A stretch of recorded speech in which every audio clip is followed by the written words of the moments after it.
Hello everyone, this is Defense Politics Asia and this is the Frontline Changes Report for the past 24 hours and we have quite a bit of frontline change, so let's go through them. We'll calculate the total area captured by the Russians and the Ukrainians at the end of the video, so do stay tuned. So turn it off first so that it doesn't block our view. So we have frontline changes over in the Kursk region at Leonidovo. Over at Leonidovo, we have a geolocation of Ukrainian forces. A alleged Abrams tank was attacked in this sector. So there was this geolocation of a Ukrainian tank in this area here, and this caused the invalidation of this spike. Because previously the Russians actually launched an attack towards Viktorovka, and now this claim is now invalidated, and we have cut this spike to around this point just outside of Novoivanovka. So that's the frontline change in this sector. Over in the Kursk front, this is the eastern flank. Over in the southern flank, the situation continues to break.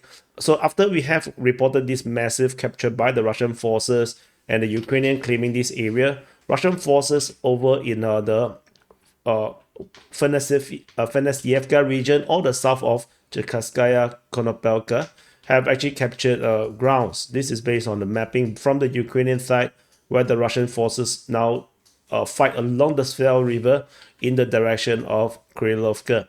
So the total distance captured is around 2 kilometers. So this is a pretty big advancement by the Russian forces in this Fenesievka region in the southern flank.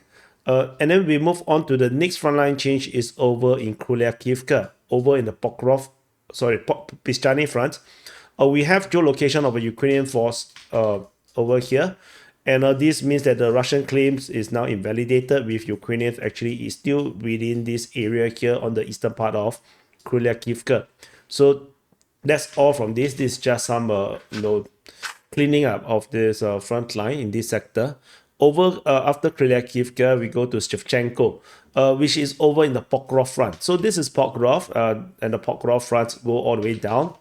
Over at this sector, at Shevchenko, based on the Ukrainian mapping by Deep State UA, Russian forces has expanded control around Shevchenko. By now, they have captured more than half of this town already. So this is a massive advancement, and we are looking at the verge of the collapse of Shevchenko. The fall of Shevchenko, of course, will have various repercussions, tactically and strategically, and that opens up the road directly to Pokrov. So that's Shevchenko. In the south, around Pishchane, Russian forces on the verge of full capture of Pishchane, and as well as some expansion of the front line in the north, where the Russians are making advances in this sector. This mapping is by Deep State UA as well. This is also Ukrainian mapping reporting on this sector. So this is yet another frontline change in favor of the Russians. Further south at Sontivka, this is part of the northern half of the Kurakhove sector. Russian forces have captured the entire northern wing of the Sontivka region, as well as some of the northern sector, northern outskirt of Sontivka, with Russian forces on the verge of full capture of Sontivka. So I already said this like for the third time in this video, that Russia is on the verge of capturing a full settlement. Ukraine still hold the most southwestern part of Sontivka, which is what remaining from a declaration that Sontivka is now under Russian control. So this is Sontivka, the Russian advancement in this sector. And now we move further south to Kurakhove. In this region here, Ukrainian mapping have mapped like half of the reservoir taken by the Russian forces, and the Russians have advanced in the northern part of Kurakhove. So we're going to zoom in. So this is more detailed. So in this northern part, the Russian forces have advanced in this northern part along the industrial area here, moving in the direction of I think the power plant is over that side. And then in the southern part, the Russian forces have expanded their control around the residential area, and they have swing to the rear position of this high-rise zone. I did mention this in the situation report yesterday, as this front line was already mapped for the situation report yesterday. So this is the front line change in this in Kurakhove itself. The Battle of Kurakhove continues. What remaining will be even much harder for the Russians, because this entire zone here is all high-rise buildings. So these are all high-rise zone. You can essentially call this some kind of a fortress. But honestly, I don't think the era of the Bakhmut citadel makes any more sense due to immense Russian air superiority. The fat bombs basically had changed the game. Fortresses, citadels no longer works, to hold position. So it's very different from the era of the Wagner military contractors, battle at Bakhmut. And that was merely 1 year ago, 1.5 year ago. It's crazy how fast things change in this war. It reminds me of World War II as well, where weaponry advance so quickly that things that at the beginning of the war looks really outdated just 1-2 years into the war. So at Dalny, there is a geolocation of Russian forces at the junction, expanding Russian control in the southwest of Dalny. Not exactly super significant in this area here, as that is an undefendable zone. Over in this Uzbenivka region, we have the Russian forces geolocated. This is one of the latest geolocation. Russian forces geolocated to be in battle over on the western part of Yelizaveta, confirming Russian advance in this sector. It does not mean that Russian forces have taken the entirety of Yelizaveta just yet, but it looks like on the verge as well. So this is like the 4th or 5th time I'm saying this now. I think the Russians are on the verge of capturing Yelizaveta. Maybe this video title is The Verge, everything is on the verge. So yeah, maybe that's the title. Everything is on the verge. So that's all from Yelizaveta. The total distance traveled from the previous front line is around 900 meters. So let's continue to watch. At Zeleny Hai, Russian forces geolocated within Zeleny Hai, signaling the Russians have advanced into Zeleny Hai itself. And this looks very undefendable. Well, what is significant is that there's a crossing in the north of Yelizaveta where the Ukrainians need to redraw from Hanivka's potential encirclement. So now that the Russians are in Zeleny Hai, I think this crossing is pointless now. Even if they crossed it, they cannot reach to safety.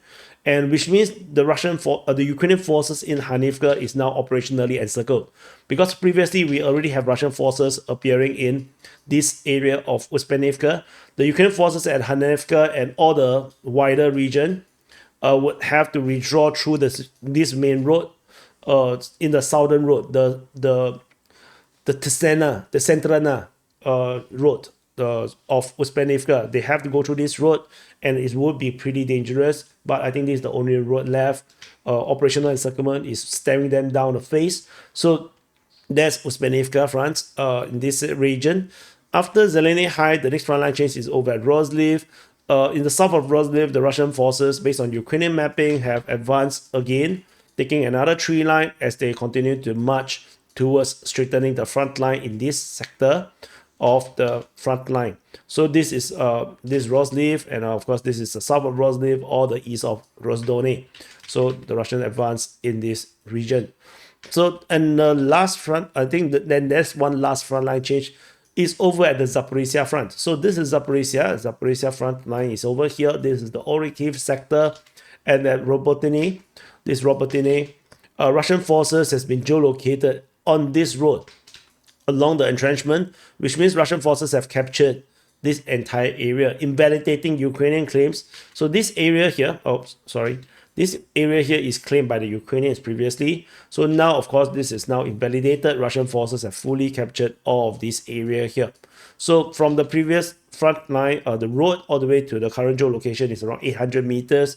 But if you talk about the total claims all the way to the end, is around 1.8, 1.9 kilometers. So this is a huge capture around Robotine, and it's the first update of the front line at Robotine for a very, very, very, very long time. I can't even remember when the last time there is update of the front line at Robotine. So anyway, these are the frontline changes report, and we take a look at this stuff here. Why is there no transition? I thought that there would be some transition. It's like, yeah, it just appeared. No, next I go and check. I want it like come out. No, a bit more. No, class. So anyway, not classy enough. Can I do? Nah, forget it. Forget it. Not now. Okay, so let's do some calculation. Ukrainians have two frontline change over at Kursk and Pishchane. Kursk is over the invalidation of the spike at Leonidovo, and of course the frontline change over in the east of Kurakhove. Together, it represents 2.32 square kilometers. And so for the Russians, the bigger we are back to the smaller captures. So it's not like the massive two day 70 over kilometers square kilometers change. But so let's calculate. The biggest is at Uspenivka front, where I think at Uspenivka front, what is the biggest thing? Is the capture of around Yelizavetivka. This is the big one that contributes as well as the Yelizavetivka one. So this is the biggest frontline change over in the Russian side of the things. Zaporizhzhia front, the Robotine one was 2.73 square kilometers. So let's do the calculation. And so we have 2.9 plus 2.52 plus 2.76 plus 4.56 plus 2.73. So the total capture area over the past 24 hours is 15.47 square kilometers. So this is, of course, for entertainment purposes. You have to understand that this is just marking the frontline change combined on both Russian and Ukrainian mapping. So even if it's just a claim, it does add to the number. So a claim and a capture doesn't have any difference in terms of the numbers. So this is just for entertainment purposes. No, this is not reality. Just in case, yeah, you think this is reality. No, you're living in the matrix. No, everything is fake. Your life is fake. So now you know. No, do you still want to take the red pill? Thank you for watching. Press the like button, subscribe, and I'll see you guys in the next update.